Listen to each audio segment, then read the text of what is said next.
Agora, vamos chamar a nossa analista de internacional, Fernanda Manhota, porque o suspeito de abrir fogo durante um jantar com a presença de Donald Trump foi formalmente acusado de tentar matar o presidente dos Estados Unidos. Ele também enfrenta acusações relacionadas ao uso de arma de fogo. Então, vem para cá, Fernanda Manhota, nossa analista.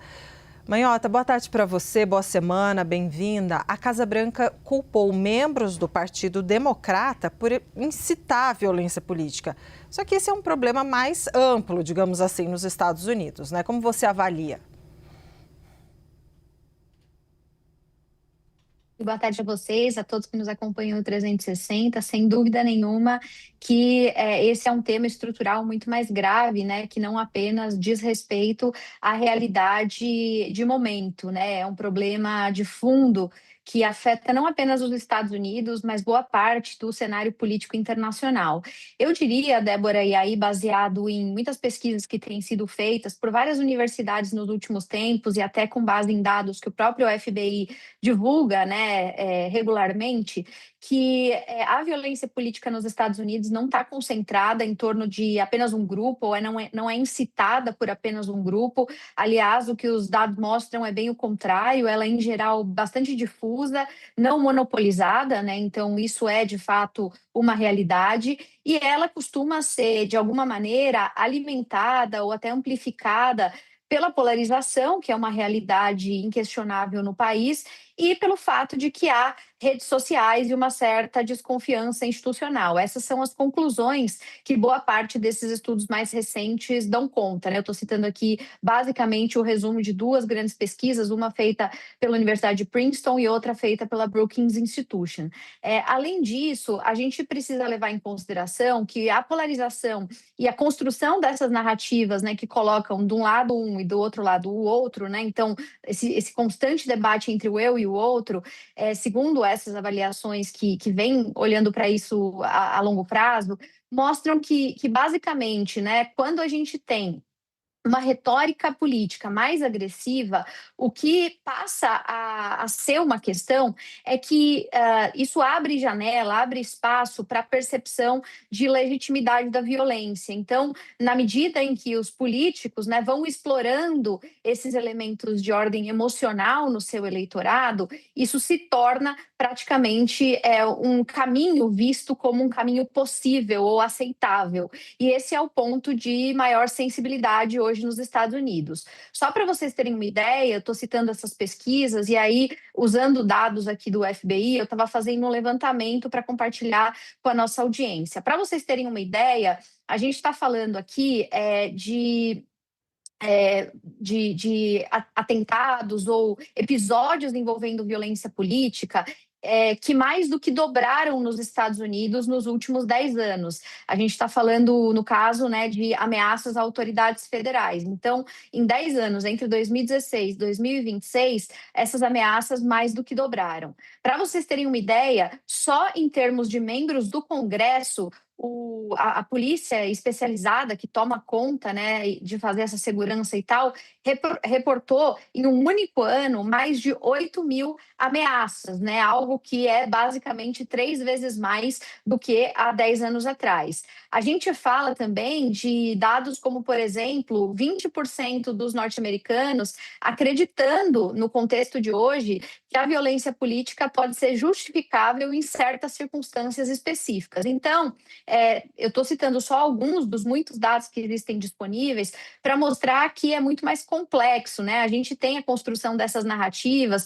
tentando associar um grupo ou outro, a violência, a retórica, aos planos de governo ou a forma de ver o mundo, mas isso é mais arraigado ao fato de que a gente está em um país em que a disputa entre os espectros políticos se transformou numa disputa existencial e que, claro, se torna mais agravado quando você tem, por exemplo, acesso às armas e tudo que já foi debatido em outros momentos de violência naquele país. Então, é claro que o presidente Trump capitaliza em torno disso, como em geral faria, já fez no passado, mas o famoso buraco é muito mais embaixo, né, Débora?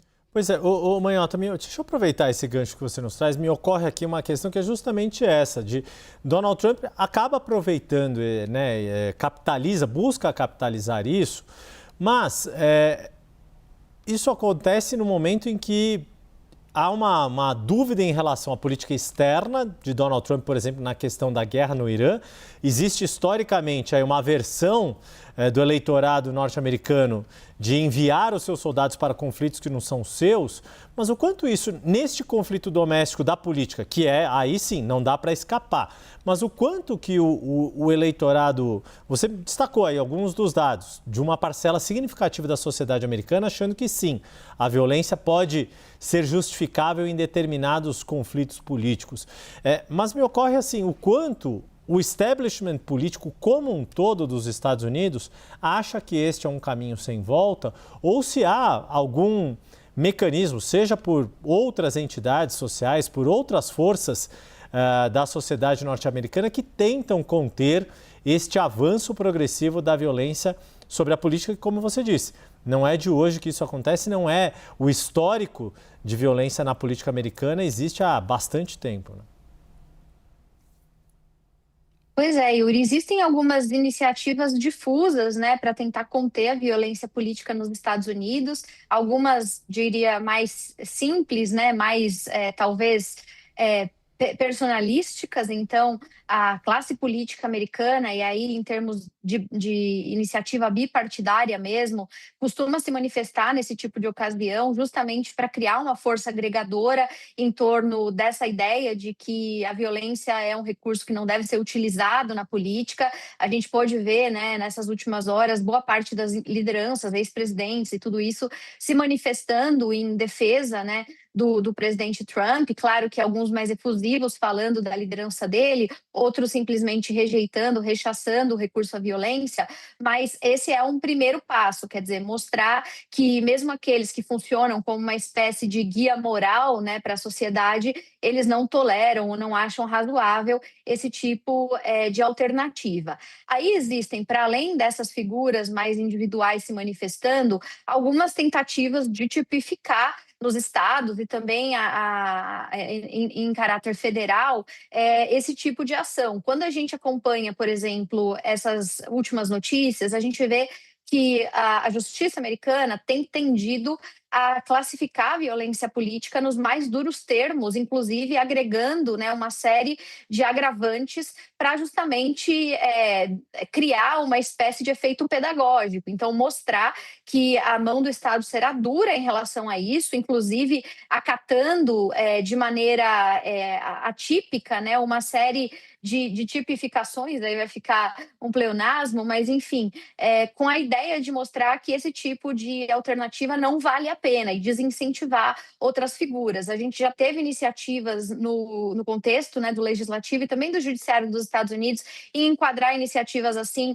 como sendo terrorismo, por exemplo. Então, o enquadramento como terrorismo deixa tudo mais complicado do ponto de vista da defesa desses indivíduos, né? As penas são mais duras e tudo isso. Então, tem sim uma série de coisas que tramitam em diferentes instâncias nessa direção. Agora, nada disso funcionaria plenamente se o problema de fundo, né, não é enfrentado, que é o fato, de novo, de uma sociedade que bebe na fonte da polarização, que, por sua vez, bebe na fonte da própria desigualdade, de uma série de problemas que os Estados Unidos possuem, que são problemas sistêmicos. Então, é um pouco enxugar gelo, né? Quer dizer, você vai punindo ali as iniciativas que acontecem episodicamente, mas isso não dá a ninguém a garantia de que outros eventos dessa natureza não se repitam no futuro. É um problema difícil, eventualmente recorrente, e que, infelizmente, a gente continua acompanhando. Como eu falei, não só nos Estados Unidos, em vários países do mundo, inclusive países que não tinham, ou pelo menos até pouco tempo, não possuíam essa tradição de recurso à violência, e isso acaba ultrapassando fronteiras, né, e se tornando uma questão real, Yuri. Pego daqui, Fernanda Manhota, muito obrigada. Sei que você volta daqui a pouquinho com a gente, então bom trabalho aí, já já você volta. Obrigada.